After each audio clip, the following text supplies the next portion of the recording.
Osceola County man accused of killing his family now in the hands of the jury. Closing arguments wrap it up today in the Anthony Todt murder trial. He is charged with killing his wife, 3 kids, and the family dog more than 2 years ago. Spectrum News 13's Rebecca Turco. She's joining us live now from outside the Osceola County Courthouse, where it was, the final arguments for both sides here.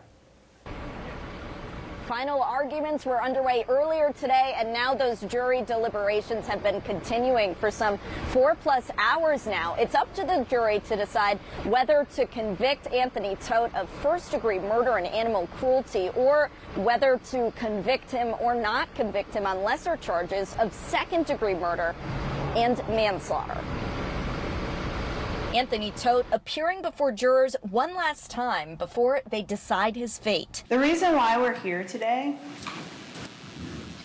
is control. The defendant wanted control. During closing arguments, the assistant state attorney reminded the jury of Todt's taped confession they watched Tuesday, where he admitted to killing his wife, 3 kids, and their dog in December 2019. How the defendant describes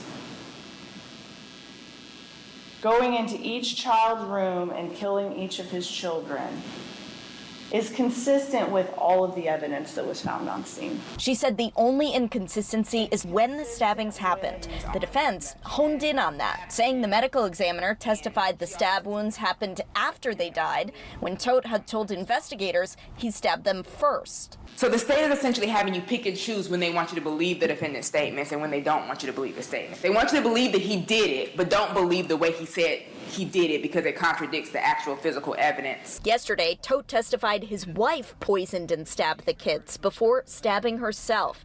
He said she'd been struggling with depression from medical ailments and miscarriages and had started looking more into the afterlife. The medical examiner found the bodies had toxic levels of Benadryl, but couldn't determine an exact cause of death. The prosecution says that's because Todt left the bodies to decompose for more than 3 weeks, saying Todt told detectives he and his wife had a plan to all die together because they believed the apocalypse was coming. You've heard the evidence, you've heard the testimony, and the evidence and testimony that has been presented throughout the several days of testimony have not proven the case beyond a reasonable doubt.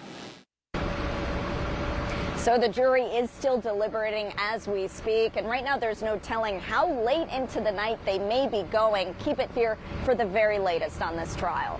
Reporting live in Osceola County, Rebecca Turco, Spectrum News 13.